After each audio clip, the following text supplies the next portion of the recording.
Sports commentators can make the game of football come alive, and one such commentator is the loved Baba Mthethwa, who paid us a visit. Sports commentators play a big role in the growth of sports and popularity of athletes. In due time, they become popular personalities in their own right, and one such commentator has mesmerized South African sports fanatics with his voice and knowledge for years. Supersports Baba Mthethwa has grown to be a part of our homes and lives every weekend as we sit down to enjoy the game of soccer. His unique style of providing facts and figures about the sport and sprinkling it with informal banter has endeared him to many couch potatoes like myself and many others, and they've come to rely on him for information and entertainment. Supersports Baba Mthethwa is the face and voice we've come to love for more than 10 years, and he joins us in the studio. Tabanda. Thanks, Prachi. Hey, how do you feel about that? That now, in South Africa, it doesn't matter whether it's sports or not, and we go through a difficulty or somebody's confused about something. No, before that, thank you very much for having me. Thank you. I'm humbled, actually. Yeah, to be called by an icon like yourself. Thank you very much. Hutata has become a household name, actually, with the national anthem.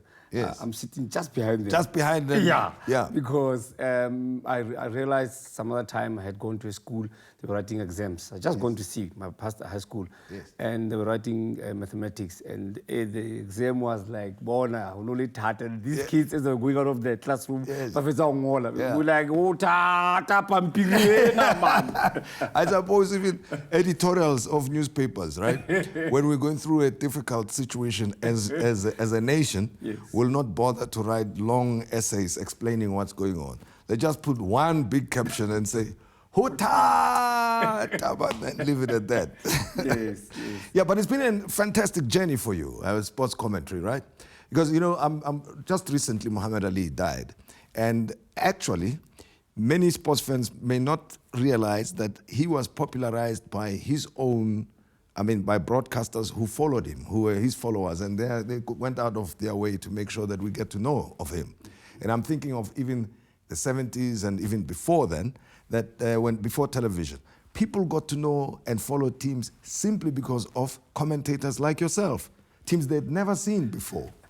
Look, as I was growing up, we only knew Pirates and Chiefs and Moroka Swallows with the original derby between Pirates and Moroka Swallows. Then Chiefs came there after with Paps as well.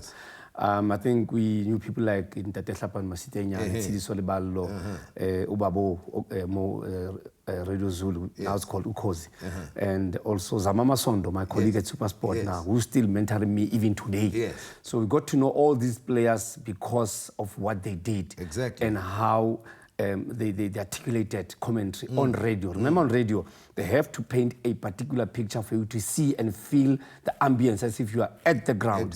With television, for me, myself, it's now easier because you can look at that. Then I can play around with language, flamboyance, artistry, and natural talent. But you were drawn into this, I suppose, by listening to radio yourself. Yes, I was. And being mesmerized, let's use that word that I used there, by the voices. I remember on Dan Sitsedi, for instance, the late Dan Sitsedi, even giving names to players. He made them up as he went along, some of them. It has become something that I really have tried to perfect about giving nicknames. Maybe when I'm doing commentary, I will see on Twitter, someone say, give somebody a nickname, please. Please, I'll say, no, wait, let me see how this boy is going on. Then maybe a game or two later, then if I'm still doing commentary on a particular club, then I'll probably try something. If it sticks, then it means it will stick with him. Which name did you give that's stuck up to now? There's so many nicknames. Because I don't know what's happening with the nicknames these days. I don't hear them. I'm not sure. Is it because players don't stay for that long? I don't know. As an example, Spio Chabalale Kaizer Chiefs, I call him Totse Munati.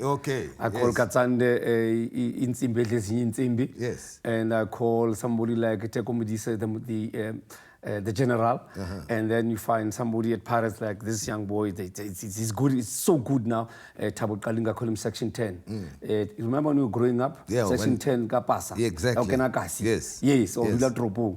So I call him that because I think he's always the key for Pirates to score goals when he's playing. even if they are born. Banal Matata and Haisani.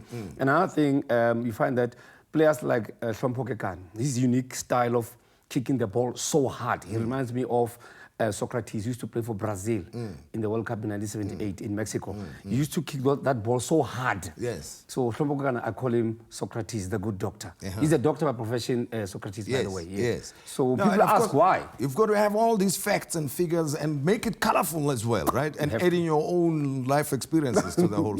So, I mean, how do you mix the whole thing? Because sometimes when you're focused on facts and data and trying to keep to in a formal way, it's hard, I suppose, to make it informal at the same time. It's not a very easy job, actually. People think that we sit down there and talk and babble. No. I mean, I think you should understand, at the top of the show, you need to create a particular picture first. Say if it's a national team playing, or maybe it's, let's say, a derby, hypothetical speaking, you'll find that it's different from doing a game in the National First Division because of information that would come from there to PSL and at national team level. So, top of the show, create a picture, create an ambience, make sure that your viewers sit down and say, I want to hear more about this. Yes. Then in the middle, that's where you start giving numbers, facts, figures, and then you relate to what you're talking about. That relation, that's where people say, oh, really? Like as an example, when I was going through my reading about the Euro 16, I didn't know that Lyon, that's where filmmaking started.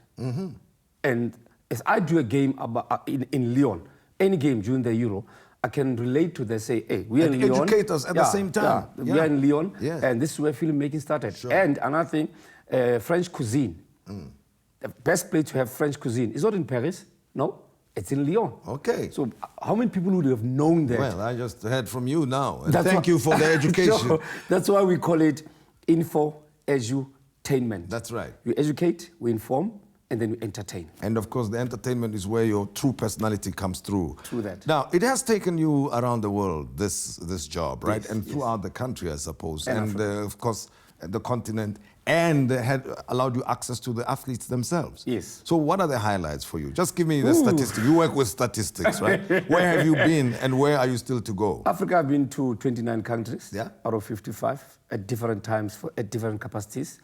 And I've done 8 Africa Cup of Nations tournaments. I've done 4 World Cups. Wow. Olympics 4 as well. Yeah. And also derbies in South Africa, I've done 32. That is Soweto Derby. And finals in South Africa, I've done 43. So I remember I stayed 10 years at SABC. Yes. Okay, but prior to that, I was already in broadcasting, but at real level, officially and unofficially so. Some people don't even know that I once worked for YFM. Okay. Yes, I did. I did sport at YFM. My producer was Udo Karlsen. Okay, yes. I worked with Udo at 702. You see, I worked with him at YFM. Yes. So people don't know those things. They only know you at television. Yes. But my experience has been very broad. I think my highlight in traveling the continent was Ghana 2008. Okay. Very friendly people. I'm very fortunate to have been to that one. Yeah. Now, so at least I can say, can claim one. Very, very friendly people. Yeah. And another one was Angola 2010. Yeah. It was nice. And I remember one of the games that I did there, Mali was playing Angola in the opening match. And at 79 minutes, the score was 4-1 to Angola. And I said, if Mali can equalize, I'll go back to South Africa, and go home. Yeah. And guess what? Yeah. Guess what? They Mali came back and 4-4 at the end. And did you do what you promised? You don't also threatened to eat his head or something. I remember. And one of the other highlights was the World Cups was 2010. Yeah. It was unbelievable World Cup. Yes. Germany World Cup, I had to come back home because my father passed away during the tournament. Yes. So I had to come back home. Yeah. Even the AFCON 2013, I had to come back from Cape Town, come home because my mother passed on. But now, and sorry about that, right? And now, and you are busy with the Euro 16. And you are going to be telling us about Lyon, the cuisine, the movie making. So we're looking forward, and a lot of other things on the side. So now, Hota Tabanna, there's a story around that. What are you going to do with it? Look, it was registered a long time ago in 2007. Is it copyrighted now? Yes, it's there. I So do have my right. if we use it, then you charge us, or how There are a does lot it of work? people who have used it before, and I did get my Are you kidding me? juice, If you yes, use yeah. it where? In advertising or something? They've used it in advertising, and I remember, if I can mention MTN 8, they were having a promo about their games, and they used Hutata, and well, thank you MTN. And quite a lot. And And, then whoever says it for commercial purposes. Then for commercial purposes, you have to use it unless I say no, it's fine because maybe it's for charity work or something. I don't mind with that. You know. So yes. we better take your numbers because we say Hutata randomly without checking with you. And if you say it randomly and I'm not there, I'll shout. So what's the new one coming up? I mean, we've got Hutata copyrighted. What else? Okay, there's Watli Moto Watli Varara Bapela Bantu. Well, Chris is going to be very happy. That's our studio manager. So I will practice with him. Then we've got Hawing, which has always been there. Yes. And then, those I think are at the moment. And I'm sure you've got your own highlights. followers, right? I am on Twitter as well. I'm over 50,000 followers on Twitter. Excellent. Yeah. I'm not even 2 years on it. Yes. And so you'll be having your own derby with Zamama Sondo sometime soon, I suppose. Huh? It would be great, actually. After 32 derbies, I mean, how do you tell Chiefs and Pirates apart after this long? Does it matter to you anymore? It does a lot because I'm worried about the rivalry. It's no longer there. So the derby has lost the spark because of that. Yes. Yes, some goals are scored at particular times, not all the time in a derby. Yeah. But you go back to the first derby in 71, in March. Yes. They scored 10 goals in one game. 6-4, yes. remember. We end up with 3-3, go extra time, it ends 7-4, and then Asen Solengo explodes on the scene and all kinds of things that used to happen that you could not predict. Today, we can always say, we don't know, maybe the derby will be a draw or maybe. And the rivalry. Safe. Why would Chiefs Pirates supporters sit together? It shouldn't happen. It doesn't happen anywhere in the world. Why is it happening here? It's a big rivalry in the world. In Egypt, Zamalek and Al Ahly fans cannot sit together. Yeah. In Manchester, the blue side and red side will not sit together. At San Siro in Italy, AC and Inter will never sit together. Even in Brazil, Corinthians and the other team cannot sit together. Well, everywhere in the world, even in Germany for that matter. Well, because maybe it has ceased to matter. It's always what draws now these days. 0-0, 1-1. So, you know. That's where the rivalry has to come back. Yeah. And then if the rivalry is there, these players would know that, you know what, it's not for me. It's for those fans. For those people sitting there exactly. Playing. Yes. Yeah. Anyway, enjoy Euro 2016. Yes. And we'll hear from you. Please inform us, educate us, and continue to entertain us. I'll do my best. God trusted me with this talent. Yes. And I'll never disappoint him. Thanks very much. Thanks, Bratim. What's the new slogan, by the way? What is it? Well, I'm going to practice that one. And thanks very much, Baba Mthethwa. Thank you. Much appreciated. And that's how we end the show. And we hope that you are enjoying the tournament of European football as we speak to you.